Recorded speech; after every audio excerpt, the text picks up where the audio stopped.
وسهلا بكم. ايلون ماسك حيد لهم الماسك من بعد ما فعل واحد الخاصيه ديال تحديد الموقع. تكشفات لينا بزاف ديال المواقع والحسابات، وحنا اللي كيهمنا هي الحسابات اللي كتهاجم المغرب ليلا ونهارا وكتنتحل شخصيه الدفاع عن الشعوب، وكذلك هذه الحسابات كتهاجم رموز المملكه المغربيه، واتضح لنا ان بعض منها كينتحل صفه المغاربه. لكن ايلون ماسك فضحهم. إنها حسابات جزائرية تعمل من قطر ومن الجزائر، فكلها حملات موجهة ضد المملكة، واتضح لنا بأنها حملة ممنهجة وممولة. سطروا على كلمة ممولة. فالنظام الجزائري مستعد يضحي بالغالي والنفيس باش يضرب في المملكة المغربية، ولو يخلي الشعب ديالو في الطوابير.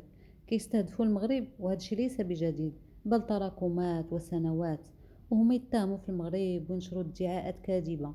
وللأسف مجموعة من المغاربة سواء لا في الداخل ولا في الخارج وقعوا ضحية هذه المسرحية الإعلامية المزيفة. إيلون ماسك فضح المؤامرة، وهذا الشيء يخلينا نلتفوا على القضايا الوطنية ديالنا، خصوصا وأن المغرب كيواجه أعداء قلوبهم عامرة بالحقد وما باغيينش يشوفوا المغرب متطور. ولكن المغاربة تبارك الله واقفين لهم بالمرصاد، ومصلحة الوطن فوق كل اعتبار من طبيعة الحال. فالمرجو الاشتراك في قناتي فضلا وليس أمرا، وتفاعلوا معنا في التعليقات، وشكرا.